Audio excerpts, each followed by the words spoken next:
Bismillahirrahmanirrahim.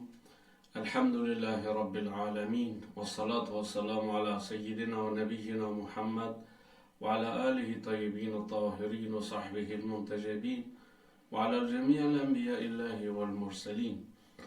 Me emrin e Allahut, të gjithë mëshirshëm, mëshirëplotit, falënderimet më të sinqerta janë për Allahun e madhruar. Paqja e bekimet e Allahut qofshin mbi profetin Muhammed, mbi familjen e tij të pastër, mbi shokët e tij të zgjedhur dhe mbi të gjithë të dërguarit e profetët e Allahut të madhruar. Të dashur vëllezër dhe motra, ju përshëndes të gjithëve në përshëndetjen e bukur islame. Assalamu alaikum wa rahmatullahi wa barakatuhu. Paqja, bekimet, mirësitë dhe mëshira e Allahut qofshin mbi ju.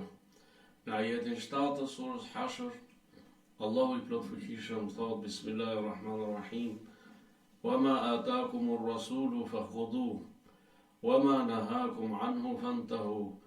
Wattaqullah, inna Allaha shadidul iqab. Çfarëdo që t'ju japi dërguari, merreni ata.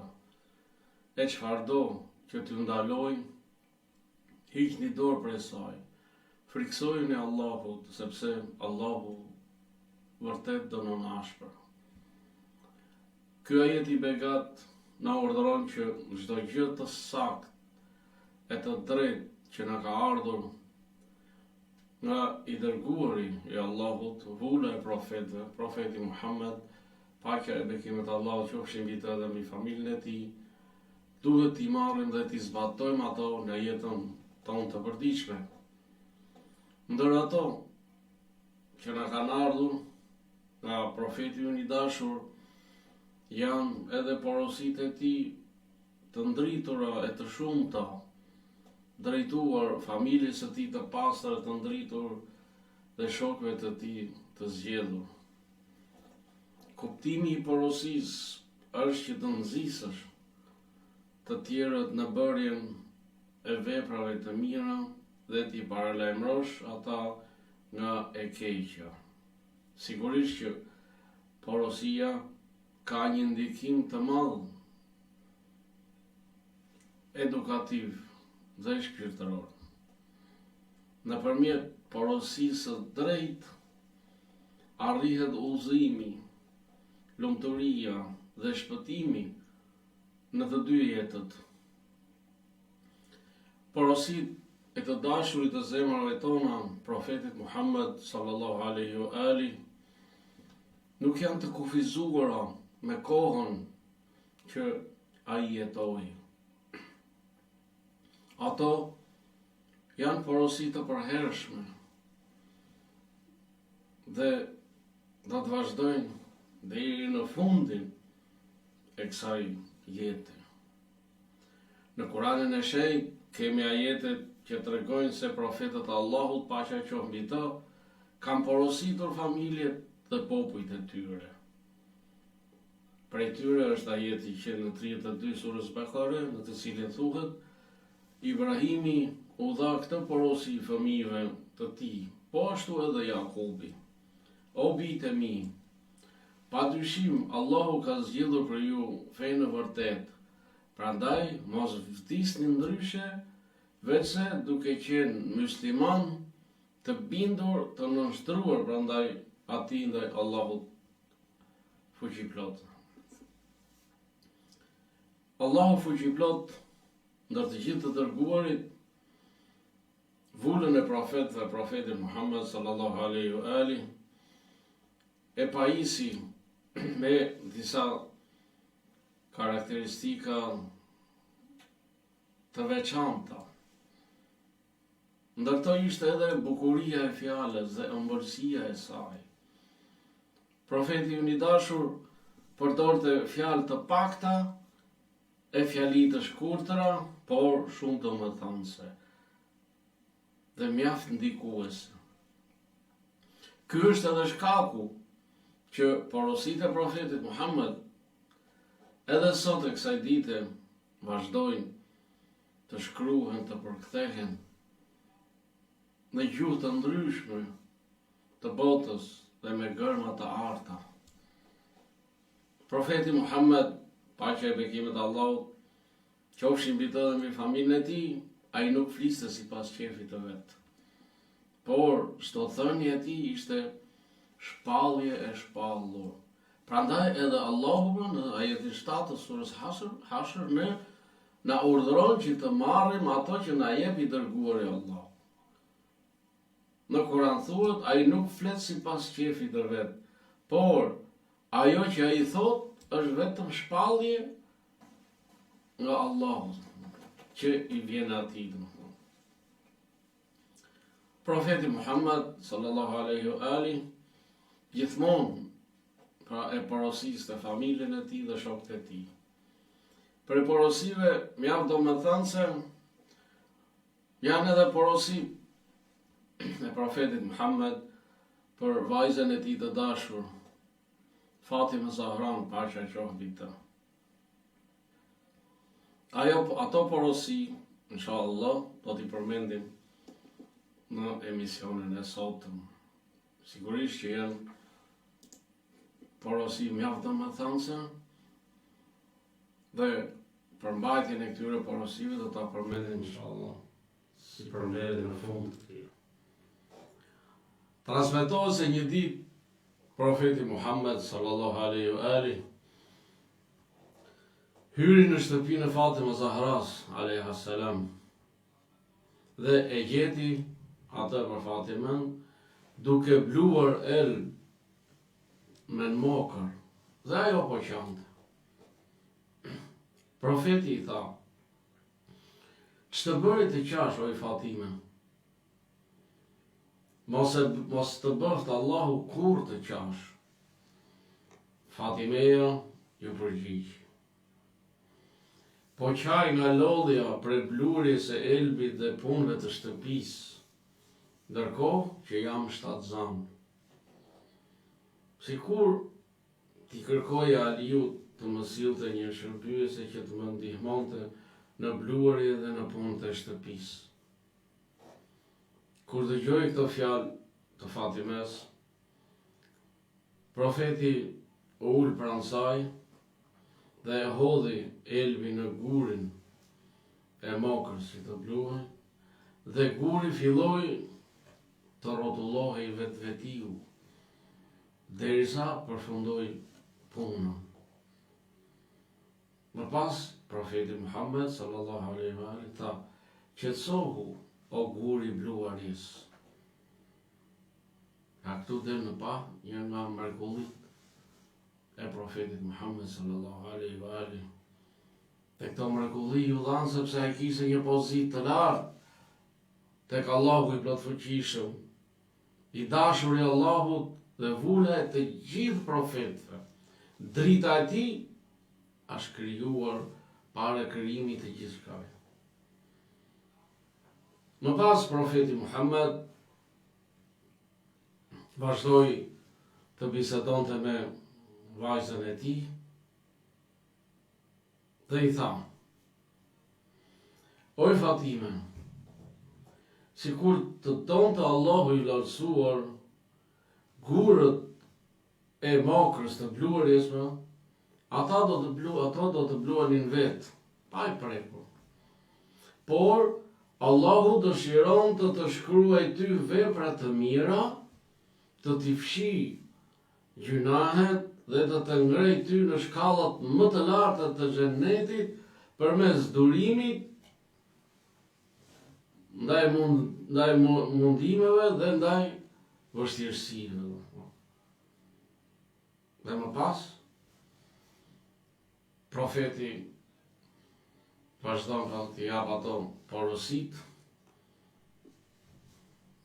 brillante vajzës së tij Fatimes dhe i thot, oj Fatime, ajo grua që bluan me duart e saj, Allahu i shkruan për çdo kokër që bluhet, pra elb apo grur, një të mirë dhe i fshim për çdo kokër një të keqe. Oj Fatime, ajo grua që djersitet kur bën bukën, Allahu vendos me saj dhe zjarrit të xhehenemit 70 hendek mëshire. Oj Fatime, ajo grua që lanë enën e saj, Allahu e pastron atë nga mëkatet dhe gabimet. Oj Fatime, ajo grua që thur një robë, Allahu i shkruan për çdo fije 100 të mira dhe ja fshin 100 mëkate. Oj Fatime, veprat më të mira të grave janë thurja e tjerrja. Oj Fatime, kur një grua tjerë në atë vegjën e saj, zëri i asaj vegje dëgjohet nën arsh në fronën e Allahut dhe engjëjt në qiell kërkojnë falje për të. O Fatime, ajo grua që tjerë dhe e shet për të blerë gjëra për fëmijët dhe familjen e saj, Allahu i shkruan shpërblimin sikur të kishte ushqyer 1000 të uritur dhe të kishte veshur 1000 të zhveshur. Oj Fatime, ajo grua që lan kokën e fëmijëve të saj, u kreh flokët, u lan rrobat dhe i pastron nga parazitët, Allahu i shkruan për çdo fije floku një vepër të mirë, i fshin për çdo fije floku një mëkat dhe e bën atë të dashur tek të gjithë njerëzit. Oj Fatime, ajo grua që nuk ja plotson nevojën fqinjes së saj, pra kur i kërkon diçka, fqinje pra, Allahu do ta ndaloj të pi nga burimi im në ditën e Kiametit. Pra kur shkon dikush tek i troket për i kërkon kripa apo sheqer, siç është zakoni. Dhe ajo nuk ja jep, profeti thot Allahu do ta ndaloj të pi nga burimi im thot në ditën e Kiametit. Oj Fatime, lum për atë grua me të cilën burri i saj është i kënaqur, qoftë edhe 1 orë në ditën. Oj Fatime, për atë grua me të cilën burri i saj është i kënaqur për 1 ditë, agjërimi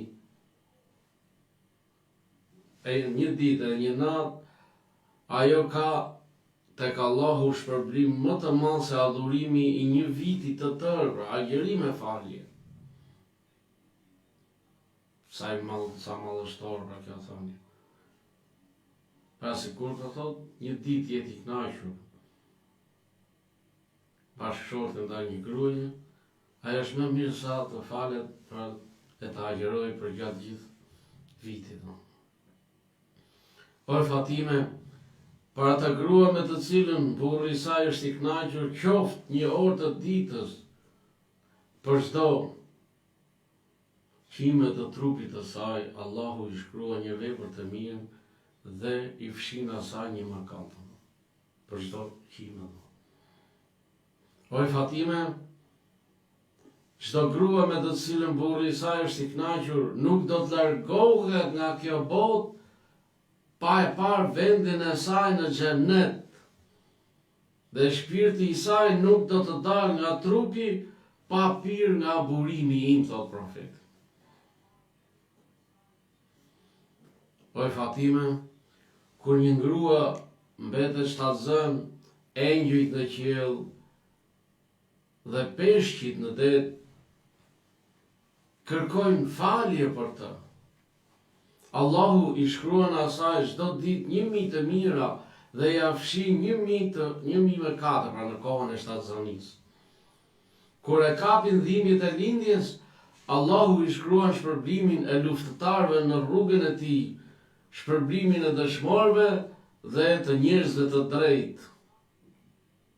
Ajo pastrohet nga mëkatet si në ditën që e ka lindur nëna e saj, dhe Allahu i shkruan shpërblimin e 70 haqeve, pra si kur të ketë bërë 70 haqe. Nëse ajo e ushqen foshkin me qumshtin e saj, Allahu i shkruan për çdo pikë qumshti që pinë pra foshnja, një vepër të mirë dhe ja shkryn pra një mëkat. Dhe ato pra vajzat, bukurit e xhenetit, hyrit e xhenetit, luten dhe kërkojnë falje për të. Oj Fatime, ajo grua që i shfaq fytyrën me mërzi burrit të saj, Allahu dhe engjëjt e ndëshkimit zemrohen me të. Pra, kur i shfaq pra burrit fytyrë të vrejtur, të ashpër, thot Allahu dhe engjëjt e ndëshkimit zemrohen me atë. Oj Fatime, ajo grua që e ndalon burrin e saj, pra nga marrëdhëniet bashkëshortore, mallkohet nga çdo gjë e gjallë dhe e thatë, pra nga çdo krijesë. Oj Fatime, ajo grua që i thot burrit të saj, uf për ty, pra me përshmim, apo mos pëlqim, Allahu mbi fronin e tij e mallkon atë, po ashtu edhe engjëjt dhe të gjithë njerëzit. Oj Fatime, ajo grua që ja lehtëson burrit të saj qoftë edhe një dirhem nga trishtimi apo vështirësitë e tij, Allahu i shkruan asaj për çdo dirhem një pallat në xhennet.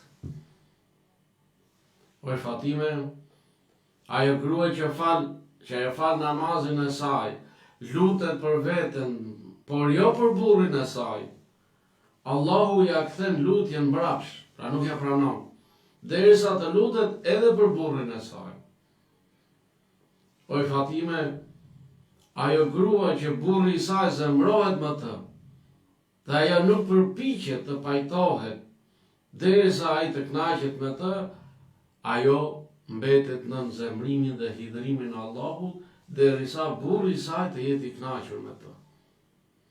Oj Fatime, ajo grua që vesh rrobat e saj dhe del nga shtëpia pa lejen e burrit të saj, mallkohet nga çdo gjë e gjallë dhe e tha derisa të kthehet në shtëpinë e saj. Oj Fatime, ajo grua që e shikon burrin e saj dhe nuk i buzëqesh atij, Allahu zemrohet me të në çdo gjë. Oj Fatime, ajo grua që sjell në shtëpi diçka që burri i saj e urren, Allahu do të fusë në varrin e saj 70 gjarprinj dhe 70 akrepa, të cilët do ta kafshojnë deri në ditën e Kiametit. Oj Fatime, ajo grua që agjeron një agjerim vullnetar, pra jo të detyrueshëm, pa kërkuar lejen e burrit të saj, Allahu ja kthen atë agjerim, pra nuk e pranon. Oj Fatime, ajo grua që jep sadaka nga burri i saj pa lejen e tij, Allahu i shkruan asaj mëkatin e 70 hajdutëve. Pasi dëgjoi porositë e profetit Muhammed sallallahu alaihi wa alihi, Fatimeja e madhe i tha: O baba im, kur do të arrijnë gratë shpërblimin dhe gradat e atyre që luftojnë në rrugën e Allahut?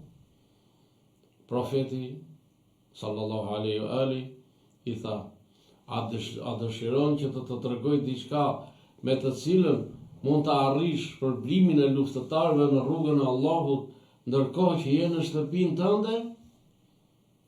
Fatimeja i tha: po, o babaj. Profeti i tha: fali çdo ditë 2 rekat. Në çdo rekat lexo surën Fatiha 1 herë dhe kul huwallahu ahad, pra surën Ikhlas 3 herë. Kush e bën këtë, Allahu do t'ia shkruaj atij dhe asaj, pra kush do të qoftë, shpërblimin e atyre që luftojnë në rrugën e Allahut. Të dashur vëllezër dhe motra, pra këto ishin porositë brillante të profetit për vajzën e tij Fatime Zahra. Në këtë porosi del në pa dashuria dhe kujdesi i profetit për vajzën e tij Fatimen, si dhe del në pa nxjerrë në pa mrekullit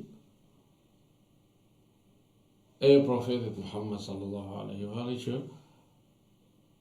ja jep Allahu fuqi plot. Në këtë porosi ka mësim të thellë për vlerën e durimit dhe sakrificës në jetën e përditshme, sidomos për gratë dhe nënat. Ato porosi madhërojnë rolin e grave dhe të nënave në jetën e përditshme, duke u dhënë kuptim edhe veprave apo veprimeve më të vogla që zakonisht kalojnë pa u vënë re.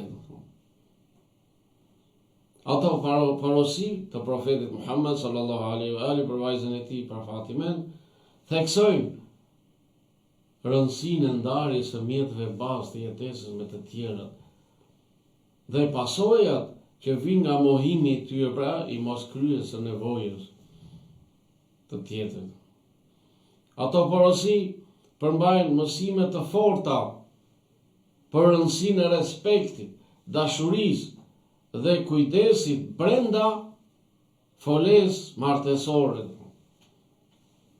Ato porosi theksojnë rëndësinë e respektimit të kufive dhe të rolit bashkëshortor sipas normave tradicionale islame. Ato porosi përmbajnë mësim të madh për vlerën e veprave të sinqerta dhe të qëndrueshme, edhe brenda jetës së përditshme, si dhe përmbajnë një kujtes se çdo kush, pavarësisht rrethanave, ka mundësinë të arrijë shpërblime të mëdha. Sa shumë kemi nevojë për këto porosi, sidomos në këtë kohë ku njerëzit janë zhytur në botën e materializmit dhe e kanë harruar botën shpirtërore. Në këtë kohë ku grindjet, mosmarrveshjet, konfliktet në folen martesore janë përhapur jashtë mase. Në këtë kohë ku dhe divorcet apo ndarjet janë shtuar jashtëzakonisht. Dhe kjo si pasojë e besimit të dobët, e mungesës së durimit dhe e mungesës së respektit në mesin e bashkëshortëve. Sa shumë kemi pra nevojë për këto porosi të profetit Muhammed sallallahu alaihi wa sallam. Edhe pse profeti ynë i dashur i ka thënë pra to porosi para më shumë se 1400 vjetëve, por përmbajtja atyre është një recetë shërimi për çdo kohë, për çdo vend. Sepse, siç e thash, profeti nuk flet nga vetja e tij. Çdo fjalë që i thot pra është shpallur nga Allahu, nga krijuesi im, i cili është i gjithë ditur për çfarë ne shfaqim dhe çfarë fshehim. Këto porosi të profetit Muhammed sallallahu alaihi wa sallam janë të vlefshme për çdo kohë dhe për çdo vend dhe për çdo njeri, pa dallim rase, gjuhë, kombësie, ngjyre, feje. Në Kuranin e shenjtë, në ajetet 17-18 të surës Zumar, Allahu i madhuar thot: jepu lajme të gëzueshme robëve të mi, të cilët pasi dëgjojnë fjalët që u thuhen, ndjekin atë që është më e mira prej tyre. Këta janë ata që Allahu i ka udhëzuar në rrugë të drejtë, këta janë atë poseduesit e mendjes. Padyshim që fjala më e mirë dhe porosia më e përkryer janë ato të Allahut fuqiplot, janë të profetëve në përgjithësi dhe të profetit Muhammed sallallahu alaihi wa alihi në veçanti. si dhe porositë e të dashurve të Allahut për familjes së profetit Muhammed sallallahu alaihi wa alihi. Të dashur vëllezër dhe motra, Allahu i madhruar na bëf për atyri që jo vetëm i dëgjojnë thënjet dhe porositë dobipruese, por edhe i zbatojnë ato në jetën e përditshme. Allahu na ndriçoft jetën me dritën e Kuranit, me dritën e të dashurëve të tij. Allahu ju ruajt ju, familjet tuaja, kudo që t'jeni inshallah. Assalamu alaikum wa rahmatullahi wa barakatuhu. Paqja, bekimet, mirësi dhe mëshira Allahut qofshin mbi ju.